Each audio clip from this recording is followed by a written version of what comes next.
Hello बच्चों, आइए इस प्रश्न को देखते हैं। नीचे दिए गए ग्राफ को देखें जिसमें एक स्त्री के ऋतुस्राव के चक्र के दौरान अलग अलग ए से डी हार्मोन की अंतर भूमिका को दर्शाया है और निम्न प्रश्नों के उत्तर दें। निम्न में से कौन सा हार्मोन मेनोपॉज के बाद मूत्र में उत्सर्जित होता है? विकल्प ए, विकल्प बी, विकल्प सी तथा विकल्प डी व सी दोनों। इस प्रश्न की जो मुख्य अवधारणा है, मुख्य अवधारणा वह है मेनोपॉज। यहाँ पर हम देखेंगे मुख्य रूप से मेनोपॉज के दौरान कौन से हार्मोन पर क्या प्रभाव पड़ता है, कौन से हार्मोन किस प्रकार स्रावित होते हैं, वह हमें यहाँ पर देखना है। तो सबसे पहले हम दिए गए ग्राफ में हार्मोनों को पहचानते हैं। तो ए से जिसे अंकित किया गया है यह एस्ट्रोजन हार्मोन है। ए से जिसे अंकित किया गया है वह एस्ट्रोजन हार्मोन है। बी से जिसे अंकित किया गया है वह एफएसएच हार्मोन है।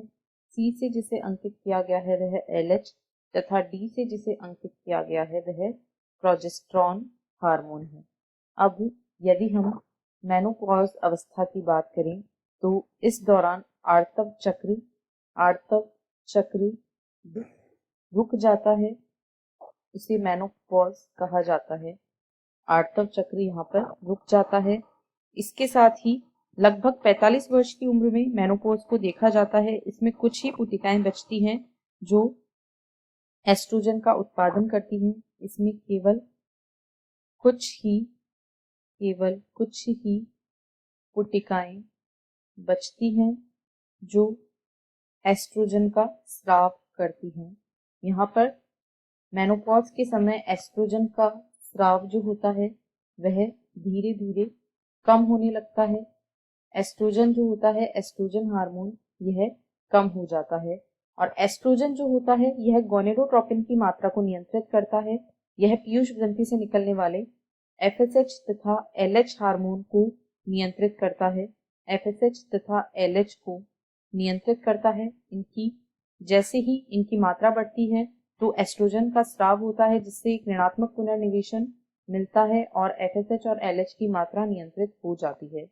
परंतु मेनोपॉज अवस्था में एस्ट्रोजन का स्राव कम हो जाता है जिसकी वजह से एस्ट्रोजन गोनेडोट्रोपिन जो एफएसएच और एलएच होते हैं इनके उत्पादन को नहीं रोक पाता है। अब एस्ट्रोजन कम हो गया तो इनका उत्पादन नहीं रुक पाएगा जिसकी वजह से ये मूत्र के साथ उत्सर्जित होने लगते हैं। ये मूत्र में उत्सर्जित ये हार्मोन जो होते हैं ये मूत्र में उत्सर्जित होने लगते हैं।